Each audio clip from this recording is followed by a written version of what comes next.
She was already there when I came back from the storeroom. Same chair, third one from the window, the one with the cracked vinyl seat that nobody else picks.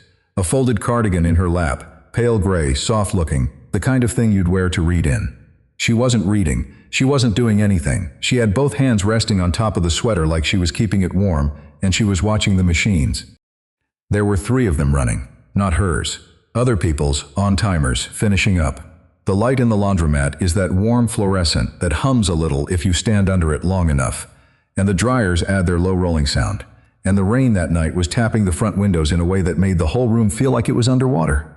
She sat in the middle of all of it, perfectly still, like she'd grown out of the floor. It was 12:40 in the morning. My name is Daniel. I'm 36 and I own this place. A small 24-hour laundromat on Hartley Street. 10 machines, 4 fold tables. A vending machine that makes coffee I would not serve to an enemy. I bought it 2 years ago, right after the divorce, with money that was supposed to go toward a house I was no longer going to share with anyone. People thought it was a strange choice. I definitely thought it was a strange choice. But here's the part I didn't say out loud back then. I don't sleep. Haven't slept right in years. Somewhere in the wreckage of my marriage to Claire, the part of my brain that knows how to shut off at night just quietly stopped working, and it never came back. So at 2 in the morning, when most people are unconscious and the rest are pretending to be, I needed somewhere to be. Somewhere with a reason to be awake. The laundromat gave me that. A place that was supposed to be empty was suddenly mine to keep company. I'm not going to tell you the divorce was dramatic. It wasn't. Claire and I didn't scream. We didn't throw anything. We were just 2 people who wanted different futures and got tired of pretending we wanted the same one. She wanted to keep moving. I wanted to stay still long enough to feel like something was solid. There was no villain. That was almost the worst part. You can't be angry at someone for needing a different life than the one you can give them. You can only stand in the kitchen at the end of it and notice how quiet the apartment is now. That's the thing nobody warns you about. It isn't the leaving that gets you. It's the silence that moves in afterward and stays. So I filled the silence with hum. The first few months, I treated the laundromat like a job that happened to never close. I fixed coin slots. I scraped gum off the underside of the fold tables, which is a special kind of humbling. I learned which machines run cold no matter what the dial says, and I taped little handwritten notes to them. I changed the bulbs the day they flickered instead of waiting. I kept the floor cleaner than it needed to be, and slowly, without deciding to, I started to love the night version of the place more than the day version. The day version belongs to everyone. Tired parents with overflowing baskets. College kids doing a semester of laundry in one apocalyptic load. The day version is loud and fast and a little stressful, and I'm just the guy who makes change. The night version is different. The night version has regulars. There's an old man named Walter who comes Tuesdays around 11 and reads paperback westerns and never says more than 4 words to me, and the 4 words are always cold one out there. There's a nurse Priya coming off shift who folds scrubs while staring at nothing. Halfway between work and sleep, somewhere neither of us could name. There's a guy who I'm pretty sure is between apartments, who runs one small load and then sits very straight in the corner like he's waiting for someone to ask him to leave. I never do. There's room in here. That's the whole point of the place. I learned a long time ago that you don't ask people why they're awake at 3 in the morning. Awake at 3 people are awake for a reason, and the reason is rarely something they want to explain to a man holding a roll of quarters. You let them have the light and the warmth and the hum, and you mind your own business. And that is its own kind of kindness, maybe the only kind I had left to give back then. And then, about 2 months before that rainy night, she started coming. I don't remember the exact first time, which bothers me because I remember almost everything about her now, but it was sometime in early spring. She came in around midnight, looked around once, slow, like she was checking the room against a memory of it. Then she sat down, 3rd chair from the window, cardigan in her lap, and she didn't run a machine. I waited for her too. People sit for a minute sometimes, catching their breath, gathering themselves. I figured she was working up to a load. I went back to wiping down the counter, gave her some privacy, and when I looked up 20 minutes later, she was still just sitting there. The folded sweater on her knees, watching the dryers turn the way other people watch a fire. She left before dawn. I didn't see her go. The next night she came back, and she did the same thing, and the night after that. Here's what I want you to understand. A woman who comes into a laundromat at midnight and never does laundry is, on paper, a strange thing. My brain ran through the obvious explanations the way anybody's would. She's waiting for someone. She lives somewhere bad and needs somewhere safe. She's lonely. She's lost. I had a dozen stories and not one of them fit, because none of them explained the cardigan. She never washed it. She never put it in a basket. She held it. Both hands. Like it was the reason she'd come, and not just something she happened to be carrying. She was, I'd guess, in her early 40s. Dark hair, going a little silver at the temples, and she didn't dye it, which I noticed and respected, the way you notice anything true in a world full of people performing. She wore good plain clothes. She had a stillness to her that was not the same as calm. I knew that kind of still. I'd worn it myself, standing in a quiet kitchen. It's the stillness of someone holding something very heavy and not wanting you to see the strain. She never told me her name. I never asked. That was the rule I made. Silently, the second or third night, I would not ask her anything. Not why she came, not what the sweater was, not whether she was all right. Because I knew, the way you know things at 1 in the morning, that if I asked, she would stop coming. Whatever this was, it only worked because nobody was making her explain it. I'd built a whole place out of not asking people why they were awake. She was just one more person who needed the light. The fact that she needed it more than most was not my business to pry open. So we developed a routine without ever agreeing to one. She'd come in around midnight. I'd give her a nod, the same small nod I gave everyone, nothing more, and she'd give me a nod back, and that was the entire transaction. Then she'd sit. I'd do whatever needed doing, or pretend to, and the machines would hum and the rain would come or it wouldn't, and the radio behind my counter would play low. And we'd be 2 people in a bright room in the middle of the night, not talking, not alone. I started looking forward to it. I'm not proud of how much. It's a strange thing to admit. I knew nothing about this woman. I didn't know her name or her job or whether she had anyone in the world. But she was the only fixed point in my nights, and my nights were most of my life by then. There's a difference between being alone and being lonely, and I'd been failing to tell those 2 things apart for 2 years. With her in the room, somehow I stopped failing. She wasn't there for me. I knew that. She'd have come whether I existed or not. But she came and I was there, and for a few hours we shared the same square of warm light, and that turned out to be enough to take the edge off, something I'd stopped expecting to feel better. I started keeping the radio on a quieter station for her. I told myself it was for everyone. It wasn't. I started wiping down the chair before midnight, third from the window, told myself I was just cleaning. I wasn't. And every single night, no matter how long she stayed, she was gone before the sky went gray. I'd blink or go check a machine or step into the back for 30 seconds, and when I came out the chair would be empty and the door would be settling shut, and she'd be somewhere out on Hartley Street, walking into the part of the morning I never got to see. She left no trace, no basket, no quarters in the slot. Just the faint warmth of where she'd been sitting, fading out of the vinyl, and the smell of her, which I won't try to describe except to say it was clean and a little like cedar, and it stayed in the room maybe 10 minutes after she left. This went on for weeks. I want to be honest about how content I was with it. People want stories to move. They want the man to walk over and say something clever and change everything. But I didn't want to change it. I'd already lost a whole life by reaching for more than someone was willing to give. I wasn't going to make that woman feel cornered in the one place she'd chosen to be. The not asking was the gift. The silence was the whole arrangement. I'd rather have her there, a stranger, forever, than scare her off by needing her to be anything else. And maybe that's where it would have stayed. 2 people and a hum. A man who didn't ask, a woman who didn't tell. Except for the rain. That night, the one I started with, it was coming down hard. The kind that floods the gutters on Hartley Street and turns the windows into running glass.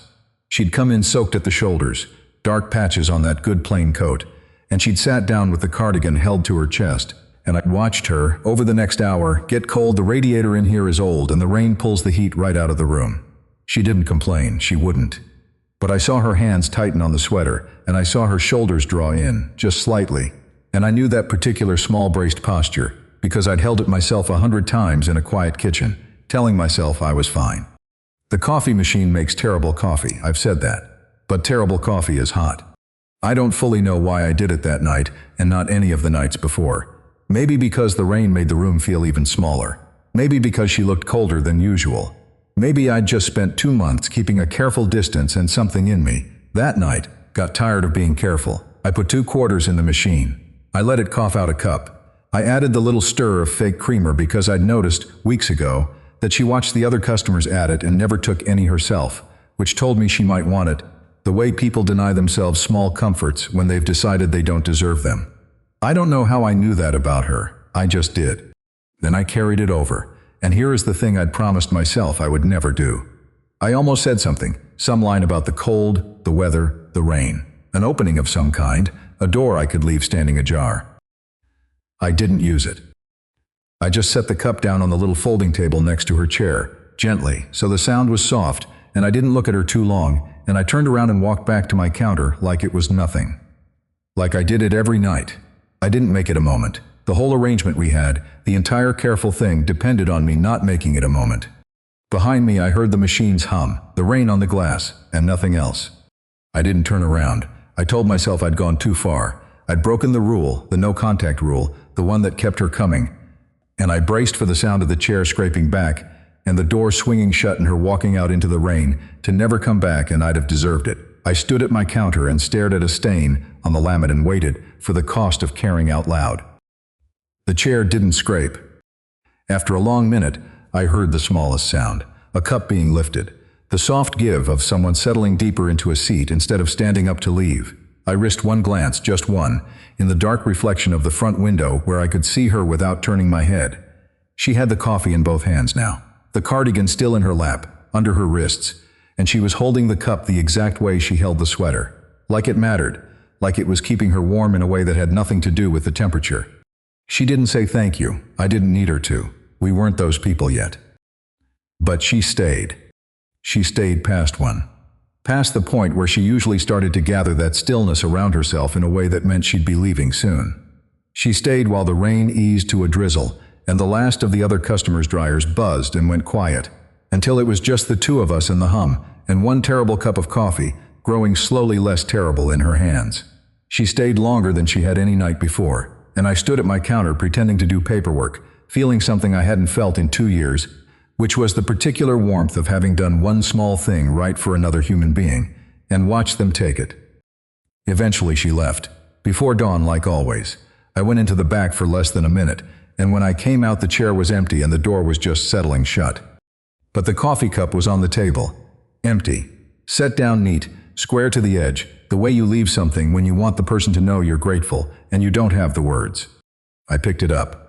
I stood there in the hum with an empty paper cup in my hand at almost 3 in the morning, and I realized I had crossed a line I could not uncross. For 2 months she had been a stranger, I protected by leaving alone. And now, with one cup of bad coffee, I'd asked a question without saying a word. The question was simple. Who was she? Why did she come here, night after night, to a laundromat where she never washed a single thing, holding a sweater she never let out of her hands, leaving before the sun could find her? I didn't have the answer. I wouldn't for a long time. But she'd come back the next night. I was almost certain of it now, and somewhere between the rain and the coffee and the chair that didn't scrape, the careful, quiet, untouchable thing we'd built had changed into something I was going to have to be brave about. Because you can keep a stranger forever. You cannot keep a person you've started to know and stay a stranger to them. One of those has to give. I locked up at 6 and walked home through the wet gray streets, and for the first time in 2 years, I was thinking about midnight before I'd even reached my own front door. I didn't sleep that day either. But it was a different kind of not sleeping. For 2 years, the hours between morning and midnight had been something to get through, dead weight. I'd lie on top of the covers, with my eyes open and watch the light move across the ceiling, and feel time pass like water down a drain. That afternoon, after the coffee and the chair that didn't scrape, I lay there and counted forward instead of just lying still. 12 hours until I opened. 14 until midnight, and I caught myself doing the math, and I thought, you idiot, you don't even know her name. It didn't matter. The counting had started. You can't make it stop once it starts. She came back that night. Of course she did. A little after midnight, the bell over the door, the soft scuff of her shoes on the floor, and she looked around the room once the way she always did, slow, checking it against something. Then she came to the third chair from the window. I'd wiped it down at 11. I'd stopped pretending to myself about why. She sat down with the cardigan in her lap, both hands resting on top of it the way they always did. And I made her a coffee. I didn't ask. I didn't announce it. I just did it the way I'd done it in the rain. 2 quarters, the cough of the machine, the little stir of fake creamer she'd never take for herself. And I carried it over and set it on the folding table, soft, square to the edge. Then I went back to my counter. I didn't look to see if she drank it. She drank it. I knew because the cup was empty when she left. That became the shape of the next few weeks. I want to be careful describing it, because it was almost nothing, and almost nothing was the entire point. She'd come around midnight, I'd make the coffee. She'd hold it the way she held the sweater, like both of them were keeping her warm, in some way the radiator couldn't reach. We didn't speak, we barely looked at each other, and somehow it became the most reliable conversation I'd had in years. People think intimacy is a thing you say out loud. It isn't, always. Sometimes it's two people agreeing without a single word to share the same square of light and not require anything else of each other. I read once that the deepest closeness can grow in the silence between people who have decided they are safe. I didn't read that later, but I felt it that spring, standing at my counter at 1 in the morning, learning a person by the way she held a paper cup. There was the radio. This is the part that still makes me smile. The radio behind my counter is old, a little plastic thing that gets maybe 4 stations clearly, and for 2 years, I'd left it on whatever it landed on, talk or classic rock, or that late-night jazz station that fades in and out depending on the weather. Background noise. Something to make the hum less total. I never thought about it. She thought about it. The 3rd or 4th night of the coffee, I had the talk station on. 2 men arguing about a baseball trade at 1 in the morning, like the world depended on it. And I noticed her shift in the chair. Just slightly. A small drawing in. She would never say anything, but I saw her shoulders set the way mine set when something grates, so I changed it. Reached over and turned the dial until I found the jazz station, low piano, a brush on a snare, somebody singing soft about a town they used to live in. And I watched her shoulders come down. She didn't look at me. I didn't look at her, but something had been negotiated. After that it became a thing we did. Not out loud, never out loud. I'd put on a station, and if it was wrong, I'd feel it in the room, a tightness, and I'd find something else. Some nights she wanted the jazz. Some nights when the rain was hard, she wanted the static-laced classical station, the one that sounded like it was coming from very far away. One night I put on an old soul record by accident, fishing for the jazz, and she went so still that I left it there the whole night. And when she finally got up to leave, she paused by the door for half a second longer than usual, like the song had caught on something in her, and she had to wait for it to let go. We never named the station. We never named anything. But every night in that small wordless way we built it together. The light, the hum, the right song. Our radio station that we never called anything at all. It was the only place in my life where I felt like I was getting something right. And the strange thing was that getting it right meant doing almost nothing. Just listening. Just paying enough attention to a person to know which sound would let her rest. There were near misses. I'd be lying if I said there weren't. One night a machine on the far wall threw a fit, banging on its off-balance cycle the way they do, and we both turned to look at it at the same time, and our eyes met in the middle of the room. Just for a second. She had this look like she was about to say something dry about it. The corner of her mouth moved, and I felt the whole careful thing tilt, felt a sentence rise up in me, and I almost let it out. Then the machine settled, and the moment closed, and we both looked away, and the silence came back like water filling in behind a stone. I lay awake that whole day thinking about the corner of her mouth.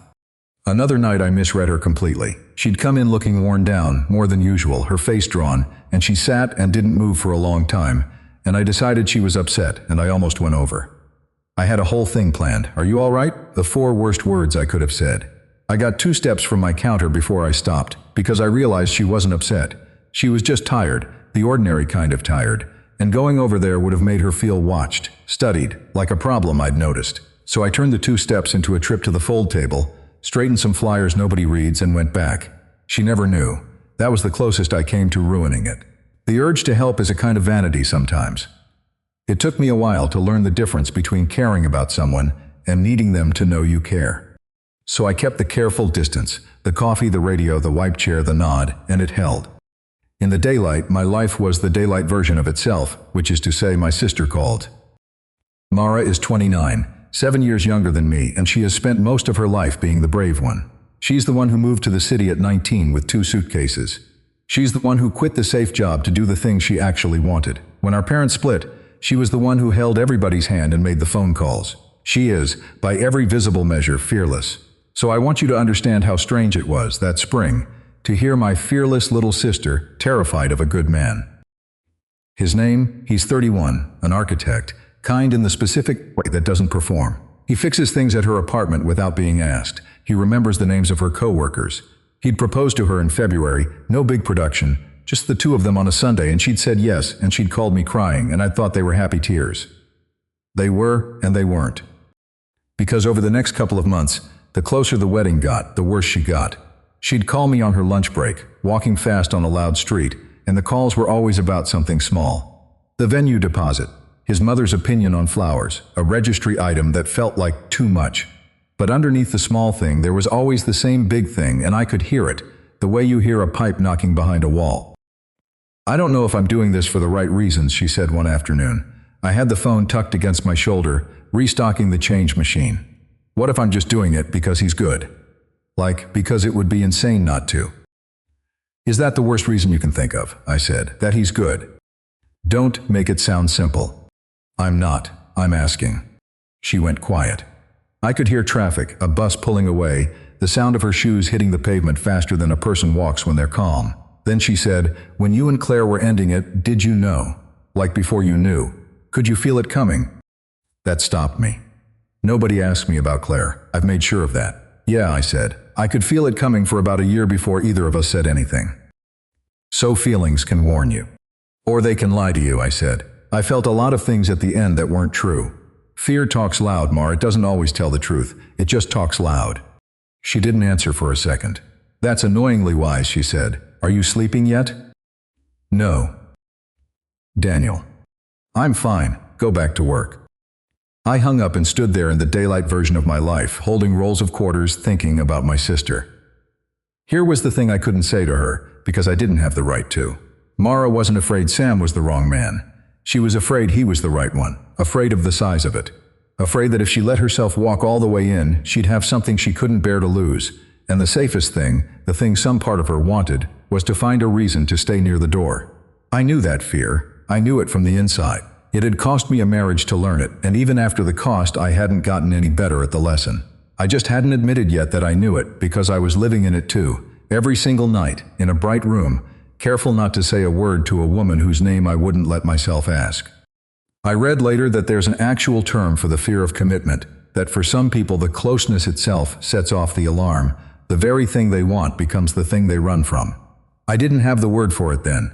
I just had my sister on a loud street, and my own quiet room, and the strange feeling that we were both standing in the same doorway from opposite sides of it.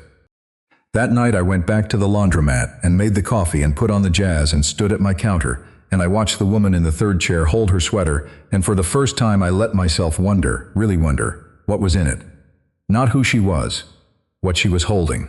Because I'd started to understand that the sweater wasn't a habit, it was a hand she was holding on to. And nobody holds a hand that tight unless the other person is already gone. I didn't ask, but I wondered, is how the wall starts to come down one quiet brick at a time. Then came the night it changed. It was late, well past 1. The radio had stopped early and left the streets shining, and the room was warm, for once, the old radiator finally earning its keep, and the soul station was on low, the one she liked. There were no other customers, just us. She had her coffee half gone and the cardigan in her lap, and I was at my counter not even pretending to do anything anymore, just listening to the music and the hum, and the small sounds of her breathing across the room. And one of the bulbs over her chair started to go. It flickered, the way they do right before they die, a faint stutter of light, and I came around the counter with a fresh bulb, because that's the kind of thing I fix the second it happens, I always have. I dragged the little step stool over. I reached up, and I was standing maybe 3 feet from her, closer than I'd been in weeks, close enough to smell the cedar, and I was unscrewing the bulb when she spoke. "My mother used to do that," she said, the second a light went out. "Couldn't stand it half dark." I froze with the bulb in my hand. It was the first thing she'd ever said to me. 2 months, maybe more, and her voice was lower than I'd imagined, a little rough, like a voice that hadn't been used much that day. I didn't turn around right away. I was afraid that if I turned around too fast I'd break it, the way you don't make a sudden move toward a bird that's landed close. "Drove my father crazy," she said. "He'd just sit in the dark. She'd be up on a chair before the room had finished dimming." I screwed the new bulb in. The light steadied, warm and full, and the half-dark went away, and I stepped down off the stool and I made myself turn around slow and easy. Like it was nothing, like she talked to me every night. "Sounds like a good way to be," I said. She looked at me. Really looked for the first time, not the glancing thing in the reflection, but straight on, and her eyes were dark and tired, and there was something in them I couldn't read yet, something held very carefully behind the tiredness. The coffee was warm in her hands. The radio played low, The whole room seemed to be holding its breath along with me. "Used to be," she said. And there it was. The whole weight of it in 2 words. Used to be. Past tense. A door opening just an inch onto a room I hadn't been allowed into. A room with someone in it who wasn't there anymore. She didn't say more. She looked back down at her coffee, and her hands tightened on the cup, and I understood that she'd given me something and that it had cost her, and that the worst thing I could do, the absolute worst, would be to reach for more of it now. So I held still and let the silence be gentle. "I'm Daniel," I said. Just my name, set down soft on the table between us, square to the edge, the way I set the coffee. No question, nothing she had to answer. She was quiet for a long moment. The Soul Station played on, somebody singing about a light left on in a window. And then, so quietly I almost missed it under the hum, she told me her name for the first time, and the careful, wordless, untouchable thing we'd built for 2 months turned, in a single breath, into something neither of us could pretend was nothing anymore. Vivian. That was her name. She'd said it like it cost her something to spend, and then she'd looked back down at her coffee. And I'd held it the way you hold a coin somebody gives you when they don't have much. Careful. Like dropping it would be a kind of disrespect. I didn't say it back to her that night. I wanted to. The whole drive home it sat in my mouth, but I'd learned by then that the fastest way to lose a thing with her was to grab at it, so I let it be. I just had it now. A name where there'd been a shape in the 3rd chair. And in the morning, lying on top of the covers, watching the same light cross the same ceiling, I said it out loud to the empty room once, just to hear it. The room didn't answer the way it never had. But something had changed in it anyway. After that, the walls came down slow. A brick at a time, like I said, never a flood. She didn't tell me her life. That's not how she was. She let it leak, a word here, a piece there. I'd be wiping a machine, and she'd say something small and offhand, not looking at me, and I learned to keep wiping, keep my eyes down, because the second she felt watch, the door would swing shut again. That's how I learned she had a brother. Older, they didn't talk much. That's how I learned she'd grown up about an hour north, in a town she called by name like it owed her money, and that she'd left at 18 and never really gone back. That's how I learned the cardigan had been worn through at one elbow, and somebody had darned it a long time ago, with thread that almost matched but not quite, and she touched that spot sometimes without knowing she was doing it. Her thumb would find the seam and rub it the way you rub a worry stone. I never said I noticed, but I noticed everything. One night, she said, out of nowhere, in the middle of a long quiet, she had hands like mine, bigger, but the same shape, and she held up her own hand in the fluorescent light and looked at it like it belonged to someone else. Then she put it back in her lap on top of the sweater, and we didn't talk about it, and I made myself not ask the question sitting right there on the table between us. Who had hands like yours? I knew who. I think I'd known for a while. But knowing and being told are 2 different rooms, and she hadn't opened the second one yet, and it wasn't mine to open for her. I read later that grief like that has a name. Not the clean kind. The kind that doesn't close. The kind that stays open because the person is gone, but the missing isn't finished. The missing just goes on and on with nowhere to land. She was carrying one of those. You could see it in how she held the sweater. You don't hold a thing that tight if the holding is over. So that was the spring, her leaking a life into the room 1 word at a time. Me, learning to catch the words without reaching for them. And for a few weeks in the dark, it was almost enough to make me forget that the building it was happening in didn't belong to me. Then daylight did what daylight does. It came in the form of an envelope. Thick paper, my name typed wrong, the management company that owned the block. I knew before I opened it. You always know, the rent on the storefront was going up. Not a little, a number that made me sit down on the folding chair behind my counter and read it twice, and then a 3rd time like the digits might rearrange themselves into something I could survive. My lease was up in the fall. They wanted the new number, or they wanted me gone so they could put in something that made more per square foot than a man selling wash cycles for 2 quarters at a time. I'm not going to pretend the laundromat was a gold mine. It wasn't. It made enough. It made enough for one quiet man with no one to feed but himself and a lot of dark hours to fill. It had never been about the money. After Claire, after the house, after the version of my life that ended, this room was the thing I'd built back from nothing, the one place where the hum told me everything was still running, still warm, still mine. I'd poured 2 years of not sleeping into it, and a company in an office I'd never see had decided what it was worth, and it was worth less than whatever came next. I sat with that envelope for a long time. The machines ran. The room hummed like it always did, like nothing was wrong, like it didn't know. There's a word for what a place can be to a person. The bond you build to a piece of the world until the place is holding something of you, until losing it would be losing a part of yourself you can't get back any other way. I didn't have the word then. I just had the feeling sitting there that they weren't taking a business off me. They were taking the only room where I still knew who I was. And then I thought about her, about midnight, about what I'd say when she came through the door and sat down in the third chair and held out her hands for a coffee in a place that was already, on paper, half gone. I didn't tell her that night. I made the coffee. I put on the jazz. I stood at my counter with the envelope folded small in my back pocket like a stone, and I let her have one more ordinary midnight before the daylight reached in and touched the one thing in both our lives that the daylight hadn't ruined yet. Because here's what I'd started to understand. This room wasn't just mine anymore.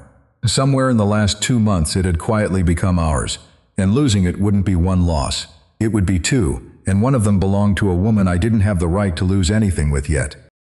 The daylight wasn't done. Mara called the next afternoon. I knew from the first word it was bad. Her voice was too level. My sister gets calm the way other people get loud. The calmer Mara sounds, the closer she is to the edge.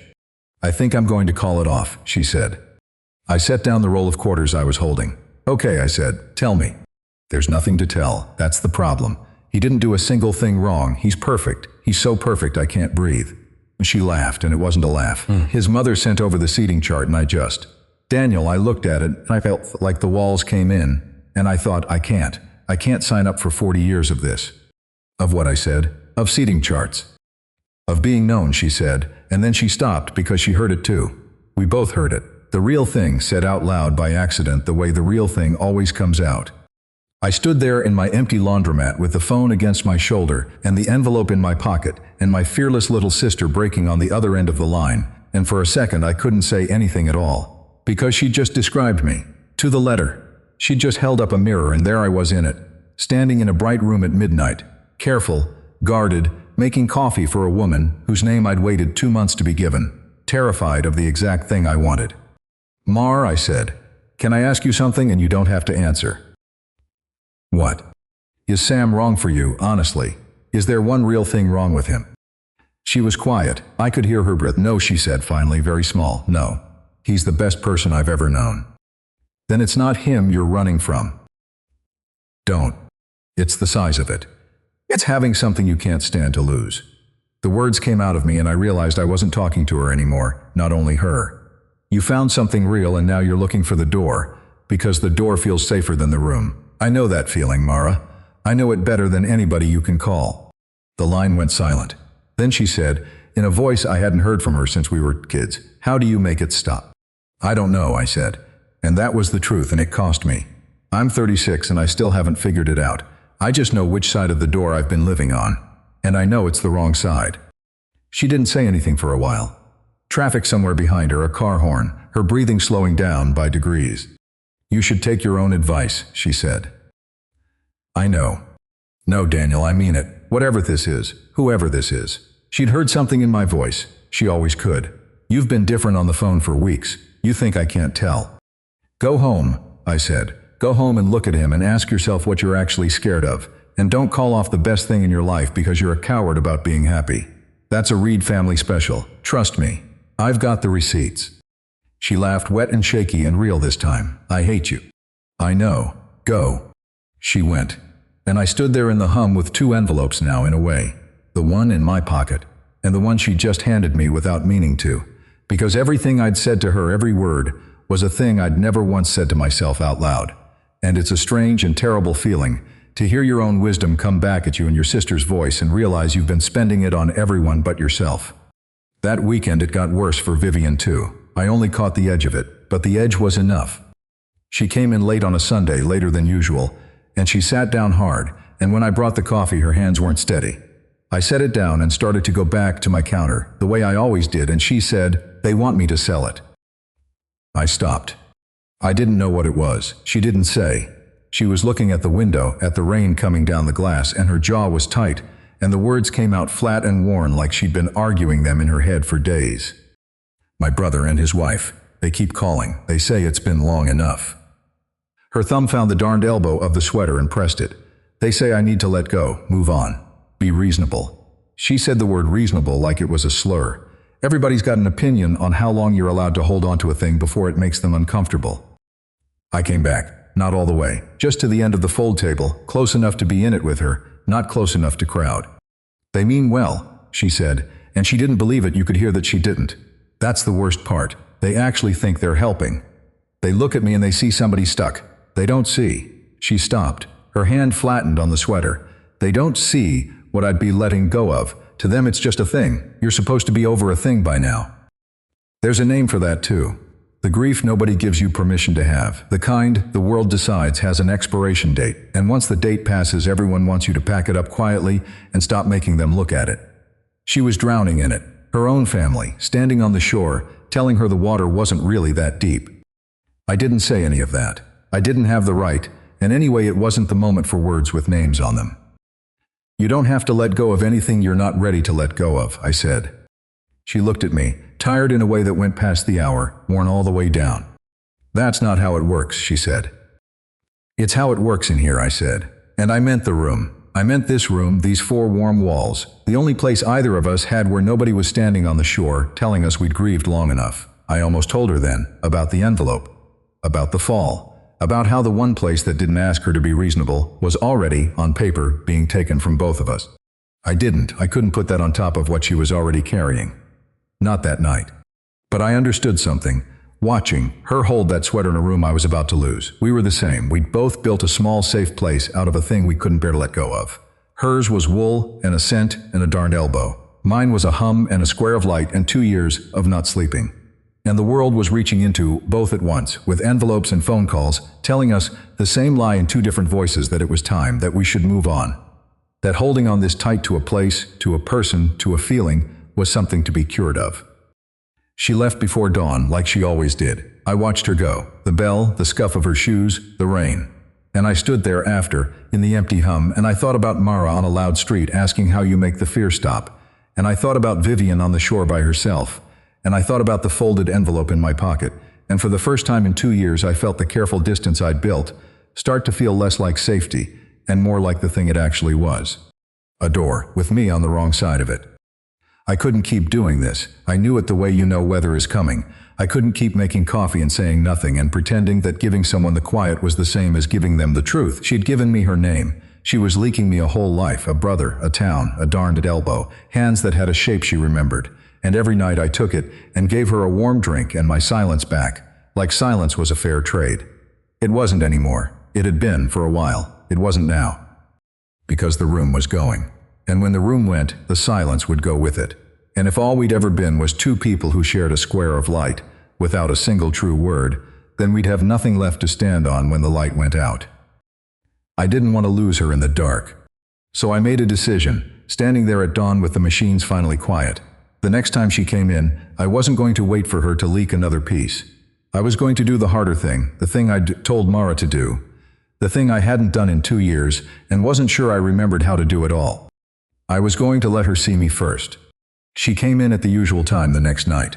12 minutes past midnight. Rain on the glass, the bell over the door, the scuff of her shoes on the floor I'd mopped an hour before for nobody but her.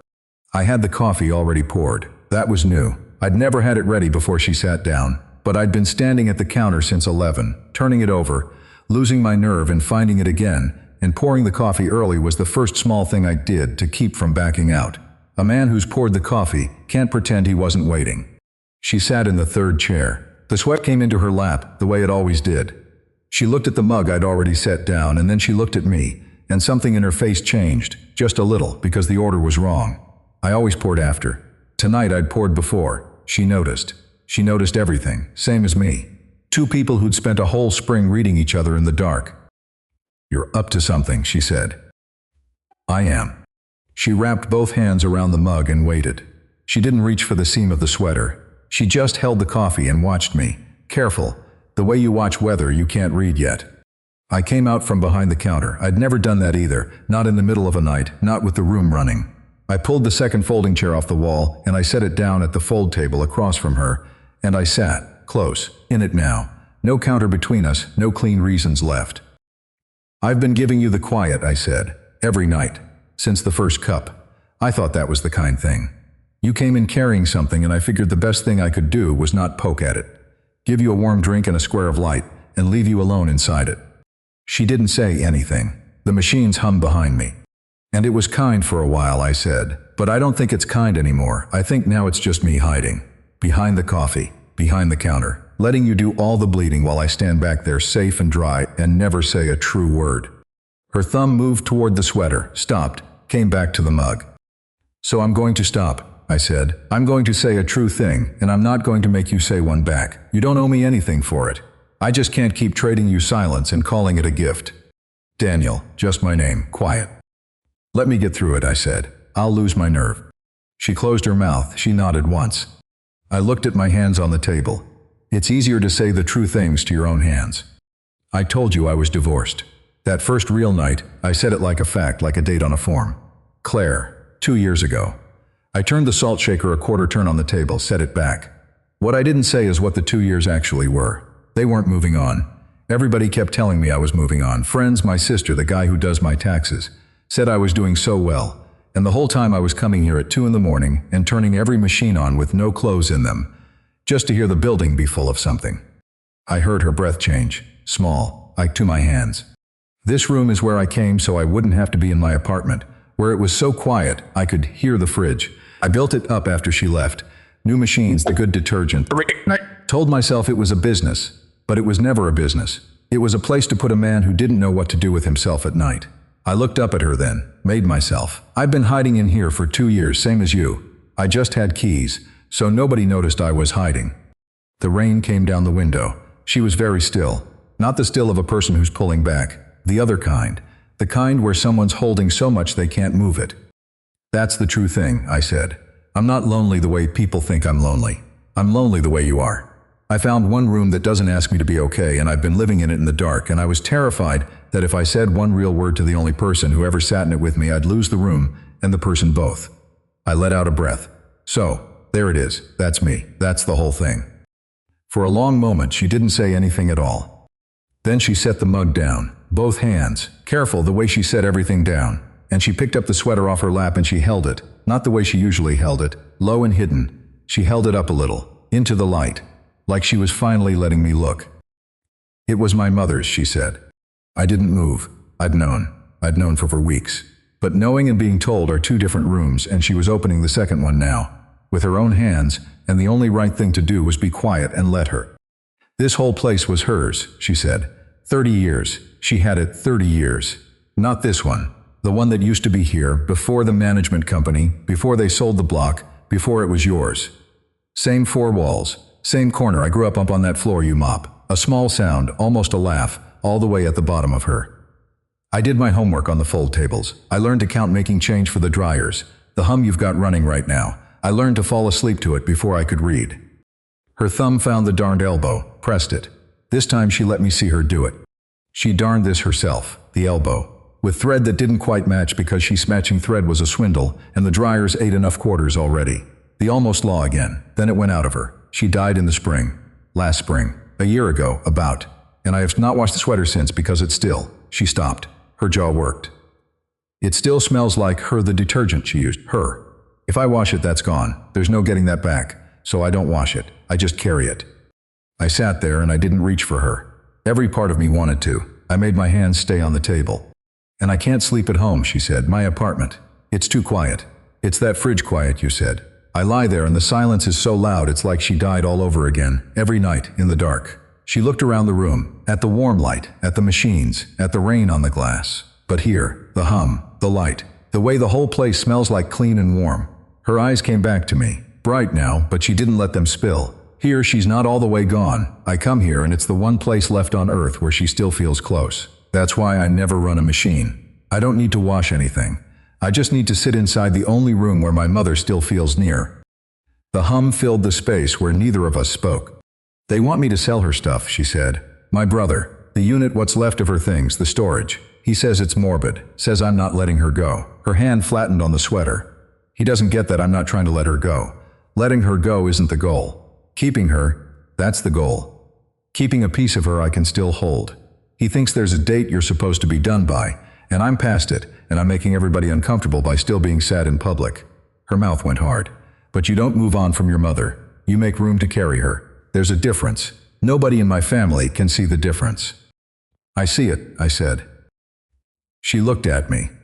I see it, I said again. I've got the same thing in a different shape. You've got a sweater, I've got a room. We're both carrying somebody, and the whole world keeps telling us to put it down. I shook my head. I'm not going to tell you to put it down. That's when she cried, not loud. She didn't fall apart. A few slow ones, down her face, and she didn't wipe them, and she didn't apologize for them, and she didn't look away from me while she did it. She just let me see. After a whole spring of letting me see nothing, she sat there in her mother's laundromat and let me see all of it. Okay, I said soft, okay. We sat with it, the rain, the hum. I didn't fix anything, because there was nothing fit to fix. Some things you just have to be in the room for, so I was in the room. After a while, she breathed out, long like setting down a weight she'd carried so far up the stairs her arms had forgotten how to be empty. I have to tell you something too, I said. And it's bad timing, and I almost didn't, but you just trusted me with the whole thing, so I'm not going to keep one back. I pulled the envelope out of my back pocket. It had gone soft from being folded so long. I set it on the table between us. The rent's going up in the fall. A lot. The company that owns the block. My lease is up and they want a number I can't make selling wash cycles 2 quarters at a time. I might lose it. The room I've known for 2 weeks. I didn't know how to tell you that the one place your mother still feels near was already half gone. She looked at the envelope. She didn't pick it up. She put her hand on it, flat, the same way she put her hand on the sweater. How much, she said. Enough that I've been doing the math at 3 in the morning, and the math doesn't work. She was quiet. Then she did something I didn't expect. She almost smiled, tired and wet and real. My mother kept this place alive for 30 years on nothing, she said. 30 years. There were stretches she paid the electric and skipped her own. She never once made a number that should have worked. She tapped the envelope. I know that storage unit my brother wants me to clear. I know what's in it. There's a little money she left. Not a lot. He wants to split it and be done. I kept saying no because splitting it felt like the end. Viv, I'm not telling you this so you'll. I know you're not. She looked at me steady. That's why I can. If you'd come at me asking, I'd have walked. You told me because you weren't going to keep a true thing back from me anymore. So now I get to decide what true thing. She left her hand envelope. I'm not handing you a rescue. I don't have a rescue. But I'm not letting her room close in the fall while I sit on the only thing that might keep it open. That's not a grand gesture. That's just 2 people not letting the daylight have the last word. I didn't trust my voice for a second. I can't ask you to put your mother's money into my floundering laundromat. It's not your laundromat, she said. It was hers, and it's been ours since about the 2nd cup of coffee. You said so yourself. She finally took her hand off the envelope. We'll do the math together. At 3 in the morning, since neither of us sleeps anyway, maybe it works, maybe it doesn't, and I help you find a new corner and we move the hum somewhere else. But we're not strangers about it. I'm done being strangers with you. Me too, I said. God, me too. That was the whole resolution. No music swell. No keys to a new building. No check that fixed everything. Just 2 people deciding to stop being separate in the dark and do the hard arithmetic side by side. She didn't need me to save her mother's room. I didn't need her to save my hiding place. We needed to stop sitting in it alone. Mara called me 2 days later. I almost didn't pick up. I was up to my elbows in a broken dryer, but I did. I didn't call it off, she said. No hello, my sister. I set down the wrench. Yeah? I went home like you said. I looked at him, and I asked myself what I was actually scared of. A pause. It wasn't the seating chart, the whole SME. The parts I don't show at work, and I kept thinking, if I let him have all of it, I can lose all of it. Her voice did something. And then I thought about you, on the phone, talking about which side of the door you've been living on, and I thought I am not going to be a Reed who dies on the safe side of the door. I leaned against the dryer and I closed my eyes. So I told him, she said, all of it. The scared part, the part where I almost ran. He just held my hand and said he already knew and he was still here. She laughed wet. Being known didn't kill me, Daniel. Turns out it's the only thing that doesn't. Yeah, I said, turns out. You took your own advice yet? I looked out through the front glass. The rain had stopped. The street was wet and shining under the one good street light. Hartley Street, quiet at the edge of dawn. Working on it, I said. I'm working on it. She let me have that. We're getting better at letting each other have things, my sister and me. Here's what I know now. Standing in a room that might still close in the fall and might not, with a woman who's going to help me do the math either way. I spent 2 years thinking the brave thing was to keep the door shut. Keep the wound mine, keep the room mine. Never let anybody close enough to take anything, because if they can't get in, they can't leave, and if they can't leave, they can't hurt you. That's not courage. I had it backwards the whole time. The door shut isn't safe. It's just lonely with better lighting. The brave thing was the hard thing. To pull the chair out from behind the counter. To set the true thing on the table and not run. To let somebody see the actual you, the hiding, the wound, the room you built, so you wouldn't have to be alone with the quiet. And to let them carry their thing in plain sight too, the sweater they'll never wash, the mother they'll never put down, without telling them there's a date by which they're supposed to be done. She still comes at midnight. She still doesn't run a machine. The sweater's still in her lap, but now I sit in the second chair, and we do the math. And sometimes we just sit in the hum and don't say anything at all, and it's not silence I'm hiding behind anymore. It's the quiet of two people who finally stopped being strangers. So let me ask you something, before you go. Have you ever built a room like that? A place, or a habit, or a wall, that you told yourself was keeping you safe, when really it was just keeping you alone? And is there somebody standing close enough that if you open the door, they might actually come in? If this story stayed with you, there are more like it on the channel. Come sit in the quiet with us a while.